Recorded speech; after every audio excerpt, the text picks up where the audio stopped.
The total number of minds in the universe is one. पूरे ब्रह्मांड का एक ही दिमाग है। ऐसा नहीं है कि मेरा दिमाग अलग, आपका अलग, उसका अलग, उसका अलग। पूरे ब्रह्मांड का और उसमें तब जो भी हम जितने प्राणी हैं, सबका एक ही दिमाग है। ये कहते हैं, कौन कह रहा है? एरविन श्रोडिंगर, एक बहुत बड़े वैज्ञानिक हुए हैं, एरविन श्रोडिंगर, और उनको नोबेल अवार्ड मिला था 1933 में वेव इक्वेशन पर, सब एटॉमिक पार्टिकल्स की एनर्जी और लोकेशन इससे रिलेटेड। लेकिन इन्होंने उपनिषद भी पढ़े थे, अपनी रियलाइजेशन भी होगी इनकी, नहीं तो ये इतनी गहरी बात बोल नहीं सकता कोई वैज्ञानिक। तो उपनिषद भी पढ़े इन्होंने। तो ये कहते हैं कि जो कॉन्शियसनेस है, जो चेतना है, वो मूल चीज़ है, बेसिक और फंडामेंटल, और उस चेतना की अभिव्यक्ति, उसका एक्सप्रेशन है ये पूरा ब्रह्मांड और हम सब। यानी हम सब उससे जुड़े हैं।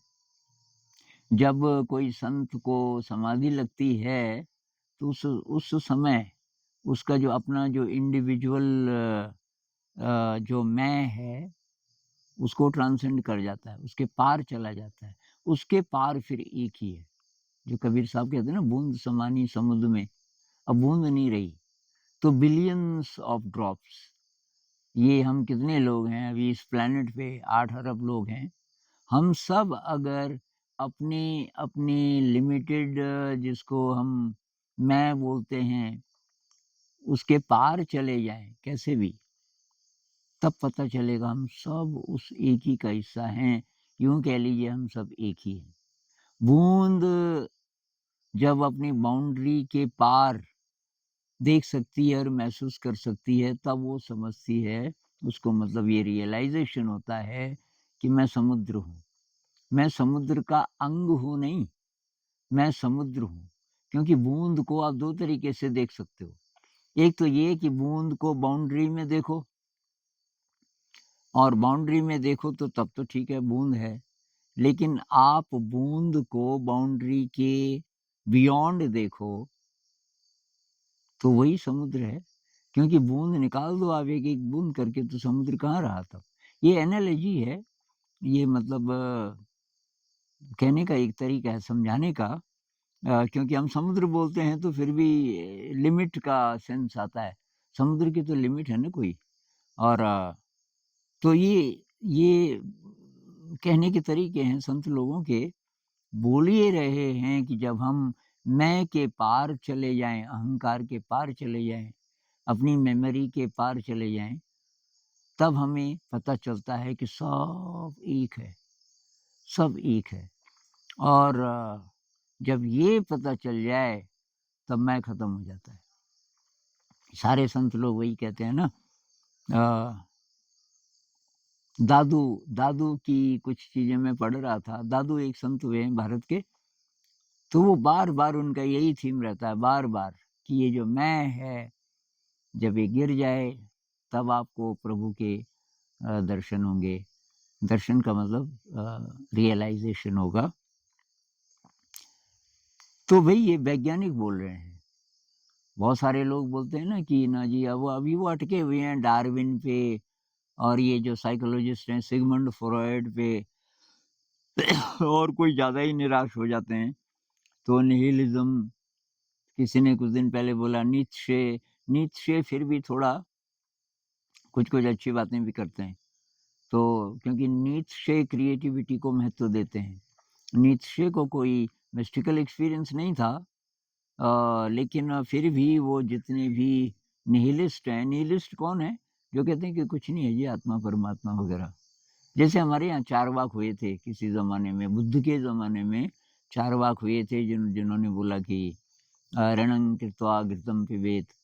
कुछ नहीं है, मतलब खाओ पियो ऐश करो, और ये आत्मा परमात्मा परलोक कुछ नहीं होता।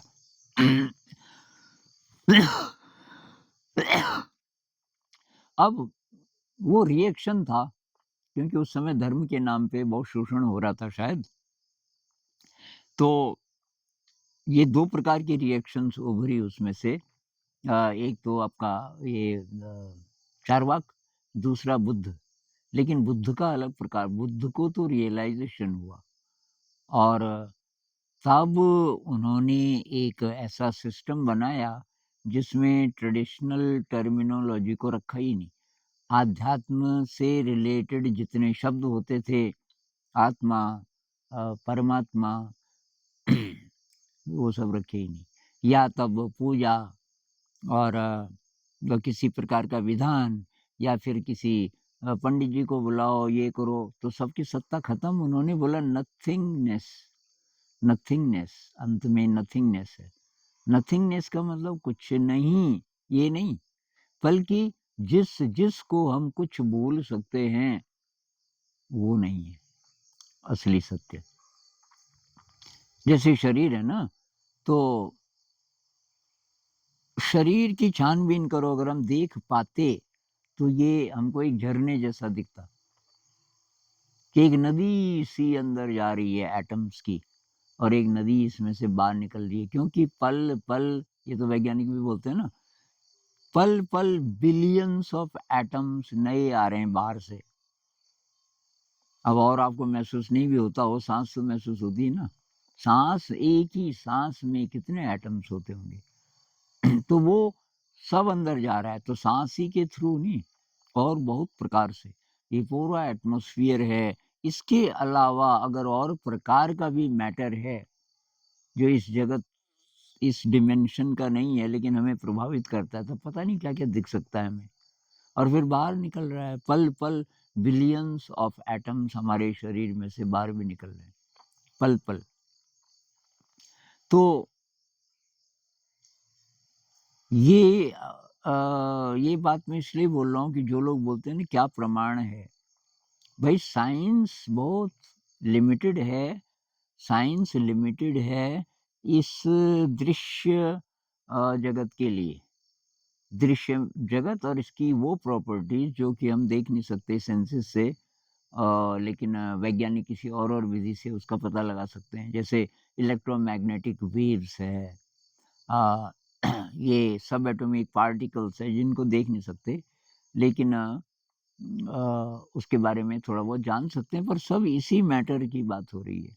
अगर इसके अलावा भी कोई और भी मैटर है, उसकी भी बात नहीं हो रही। और जो कॉन्शियसनेस है वो तो सबके बियॉन्ड है, मतलब और प्रकार के भी जगत हो सकते हैं।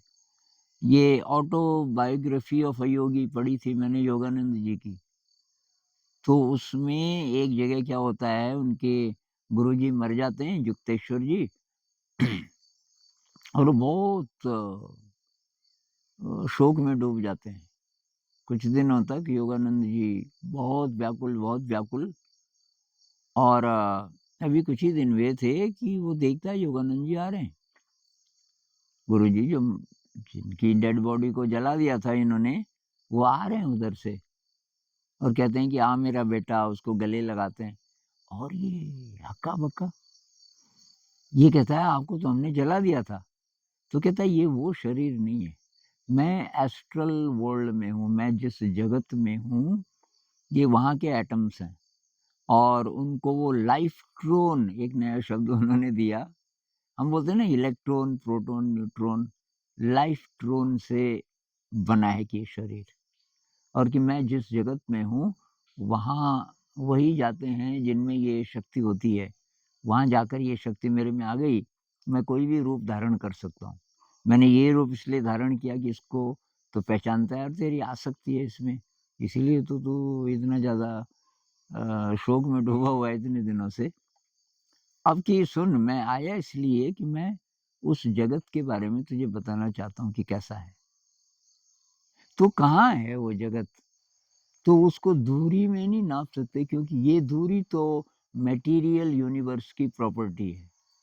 इस ब्रह्मांड में जब हम समय और स्थान, टाइम और स्पेस की बात करते हैं, तो वो तो इसकी प्रॉपर्टी है ना। अगर इसके बियॉन्ड और भी कुछ है, और भी मैटर है, क्या वैज्ञानिक लोग इस पे विश्वास करते हैं? अब प्रूफ तो नहीं कर सकते, विश्वास करते हैं? बिल्कुल करते हैं। डेविड वोम और जे कृष्णमूर्ति जी की एक किताब है, डायलॉग्स हैं उनके, जिसका नाम है the ending of time. The ending of time ज़रूर पढ़िए। अगर आपको डेविड वोम और जे कृष्णमूर्ति दोनों के बारे में कम से कम समय में जानना हो कि भई ये क्या कह रहे हैं, और दोनों बहुत प्रोमिनेंट फिगर्स हैं हमारे समय के, तो द एंडिंग ऑफ टाइम वो पढ़ लीजिए आप। उनके डायलॉग हिला देंगे आपको। और थोड़ा और पढ़ना हो तो जे कृष्णमूर्ति's नोटबुक, कमाल की किताब है, उसपे मैंने एक वीडियो बनाया था। और आप चाहो तो एक और किताब है डेविड बॉम की, केवल unfolding meaning. Unfolding meaning David Bohm की। तो डेविड बॉम कृष्णमूर्ति जी को कहते हैं कि there may be other kinds of matter. ये ब्रह्मांड जिस मैटर का बना है, इसके अलावा कुछ और भी प्रकार का मैटर हो सकता है। और अगर और भी प्रकार का मैटर हो सकता है, तो वो किसी दूसरे डिमेंशन की बात है। ये टाइम, स्पेस, जो प्रॉपर्टीज इस ब्रह्मांड की हैं, ये वहाँ लागू नहीं होंगी। जो यंत्र, जो ज्ञान साइंस के पास अभी है, वो इसको नहीं पकड़ सकता। और यही बात तब उस पे लागू होती है जब हम बोलते हैं क्या आत्मा होती है, क्या पुनर्जन्म होता है। लोग आराम से बोल देते हैं कोई साइंटिफिक प्रमाण नहीं है ये। अरे वो कहाँ से आएगा? साइंस के डोमेन की ये बात नहीं है। क्या पता ऐसा साइंस आ जाए कभी, कौन जाने, लेकिन अभी तक तो नहीं है। तो the total number of minds in the universe is one. इसी को पुरानी भाषा में आप गॉड कह सकते हैं। भाई जो ये अवधारणा है ना हर रिलीजन में, कि कोई कोई विराट शक्ति है, सर्वत्र व्याप्त है, वो शक्ति हमारे अंदर भी है। क्योंकि एक ही अगर माइंड है, तो मेरा भी वही माइंड है।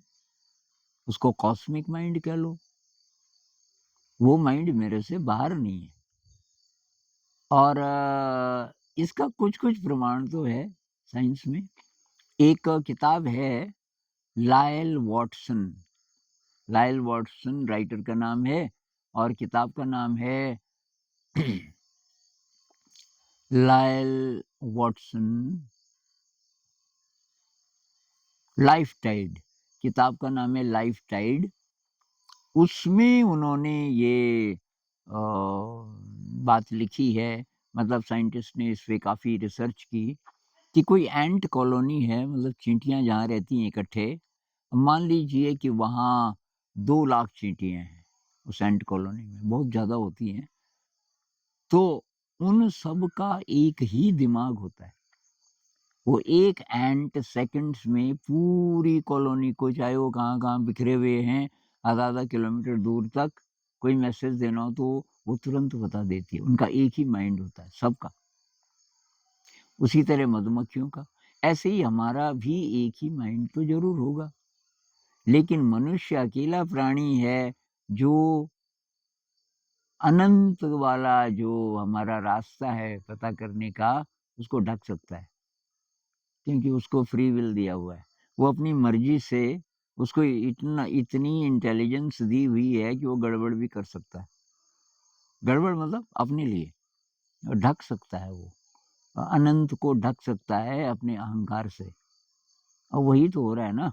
अभी हम जिस लेवल पे जी रहे हैं, इतनी चिंता, अरे कल का क्या होगा, ये क्या होगा, वो क्या, भाई इसी में खत्म।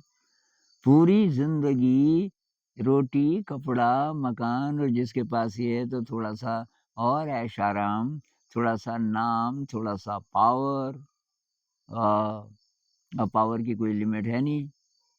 कोई सिकंदर जैसा भी बनना चाह सकता है। तो बस इसी में ज़िंदगी खत्म। और जो असली है, जिसके लिए हम आए इस जगत में, उस अनंत को जानने के लिए, जिसको ये बोल रहे हैं कि एक ही माइंड है पूरे ब्रह्मांड का। अब पूरा ब्रह्मांड मतलब मैं भी। तो वो जो माइंड है मुझे अवेलेबल है इस समय, हर समय। तो उसके लिए ये है, साधना है और साधना से रिलेटेड सब चीज़ें हैं। किसी भी कॉन्सेप्ट को आप ले लो, वो इसी की तरफ हिंट करता है और इस तरफ जाने के लिए एक तरीका है वैराग्य। जिसे कहते हैं ना वैराग्य, क्या मतलब है? वैराग्य का मतलब ये नहीं कि आप दुनिया से भाग जाओ। इस संसार को इस तरीके से जियो, मतलब यहाँ ऐसे जियो कि आपको हर समय याद रहे, मैं कौन हूँ। तो तब तुम मेरा किसी को नहीं बोलोगे। तेन त्यक्तेन भुंजीथा, उपनिषद में ना, तेन त्यक्तेन भुंजीथा। तब आप ग्रेटफुल महसूस करोगे। भई शरीर जब तक है ना, तो ये जो ब्रह्मांड है ये कुछ नहीं है, ये नहीं हम बोल रहे हैं। हम ये बोल रहे हैं कि जिस लेवल की ये रियलिटी है, उस लेवल पे हमारा शरीर तो है। लेकिन ये शरीर आया, भेजा गया यहाँ इस ब्रह्मांड में इसलिए कि जानना तो उस अनंत को ही है। इसमें रहते हुए, इस शरीर में रहते हुए। ये खेल है, कोई बहुत बड़ा खेल है और उसमें बहुत मज़ा है कि भई यहाँ भी रहना है। अब यहाँ रहना है तो ये सारी चीज़ें तो वैलिड हैं। विज्ञान है, टेक्नोलॉजी है और तरह-तरह की वासनाएँ हैं, तरह-तरह की इच्छाएँ हैं। जब तक पूरा धो नहीं लेते अपने मन को, मन के दागों को, तो तब तक ये सब तो रहेगा। तो इन सब के साथ कैसे जिएँ कि धीरे-धीरे, धीरे-धीरे राग द्वेष कम होने लग जाए। अटैचमेंट, राग का मतलब अटैचमेंट, द्वेष का मतलब ये नहीं चाहिए। जैसे कि मुझे ये दुःख नहीं चाहिए, मुझे गरीबी नहीं चाहिए, जो-जो आपको नहीं चाहिए वाला होता है, आप एक तरफ हो जाओ। जो है, वो है और इस पल में पूरी तरह जीना शुरू कर दो। तो वो वाला जो लाइफ़स्टाइल है, उसको हम कह सकते हैं कि मेडिटेशन फ्रेंडली है। और वो ये जो इसको डिवाइन कह लो, डिवाइन रियलिटी जो कि वन माइंड, सिंगल माइंड बोल रहे हैं, उस तरफ जाने में मददगार है ये वाली अप्रोच। तो ये मैं तो ये कोटेशन शेयर करना चाह रहा था, the total number of minds in the universe is 1।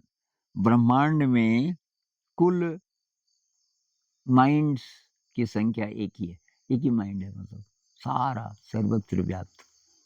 और यही वैज्ञानिक ये भी कह रहे हैं कि कॉन्शियसनेस अभी की जो विज्ञान है इसके डोमेन से बाहर की चीज़ है। वैज्ञानिक कह रहे हैं तो भाई लाइटली नहीं ले सकते, मानना ही पड़ेगा। ठीक है, तो और बात करेंगे कभी। नमस्कार।